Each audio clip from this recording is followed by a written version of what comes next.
problema é da sociedade, não é de um governo só.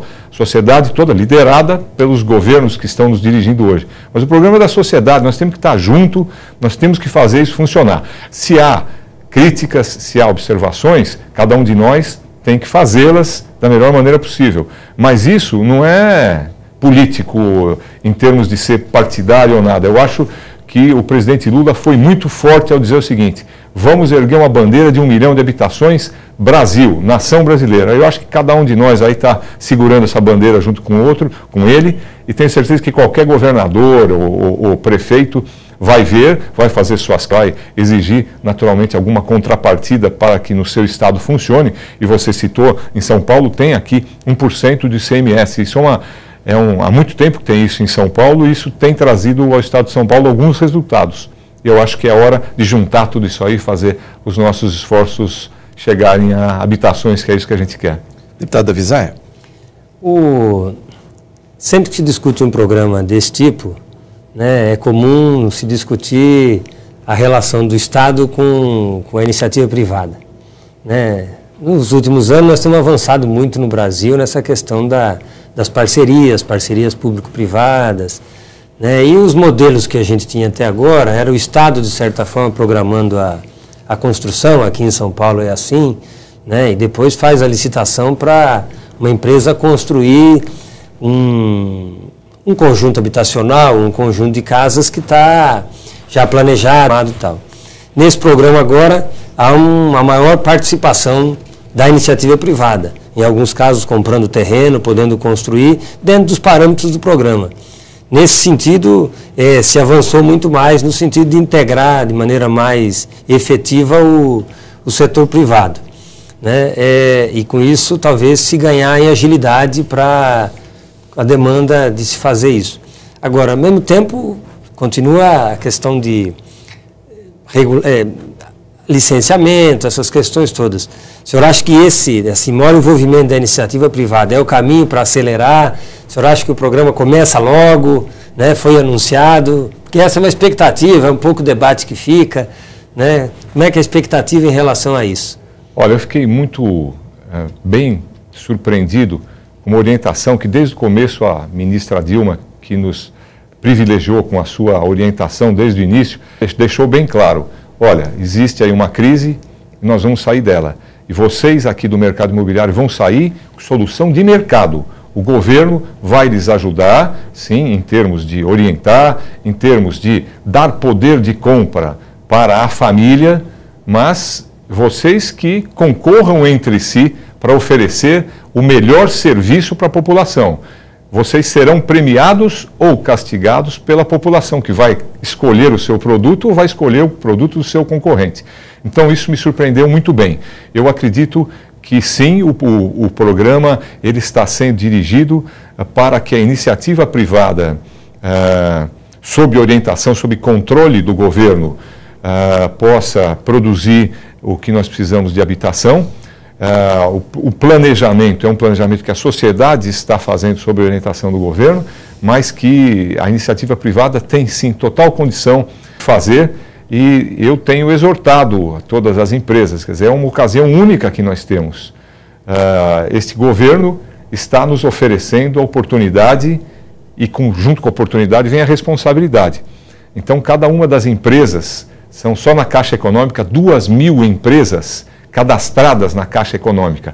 A essas 2.000 empresas eu exorto que vão atrás desse programa e vamos tentar fazer com que ele seja um sucesso, porque nós vamos mostrar que o livre mercado, com uma orientação da sociedade, com uma orientação social, pode trazer sim resultados muito bons, e esperamos que a gente seja capaz de fazer isso, principalmente porque existe um canal de comunicação. O governo, o próprio presidente Lula deixou claro, existe um comitê que vai avaliar, vai ser o termômetro dia a dia.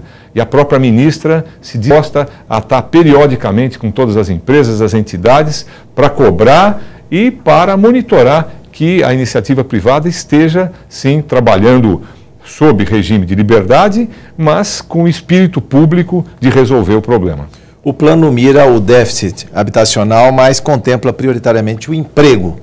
na construção civil e a mão de obra está dispersa em todo o território. Como vai ser o critério de escolha dos locais onde essas habitações vão ser construídas? Eu digo isso porque Santa Catarina veio de problemas, né, do aquecimento global, vamos dizer assim, devastação. Ou seja, terra arrasada, milhares de pessoas precisando de uma casa para morar. Aqui mesmo em São Paulo, a extensão da Jacupêssego pode desalojar pelo menos 5 mil famílias. Quer dizer, por que esse dinheiro não pode ser canalizado exatamente onde as pessoas mais vão precisar de uma casa para morar?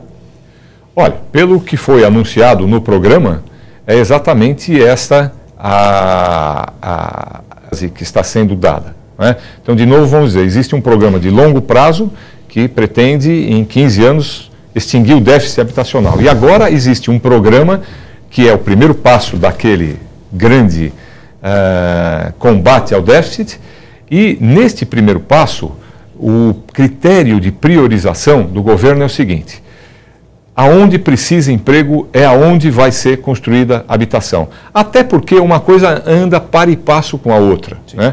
Então, é muito claro isso. Até no começo houve uma certa desinformação, onde se achava que só cidades de mais de 100 mil habitantes seriam contempladas.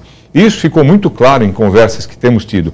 Isso é a prioridade, é especialmente para os municípios de mais de 100 mil habitantes. Mas aqueles municípios que tenham aí 60, 70, 80 mil habitantes e precisem de emprego, e principalmente estejam longe de outros centros que possam causar, então, essa construção das casas, serão também agraciados. Principalmente se você andar pelo Nordeste, andar pelo Norte, sim, andar pelo Sul do país, no centro, que são cidades menores, mas são cidades importantes, de 70, 80 mil habitantes, e que precisam, carecem de empregos.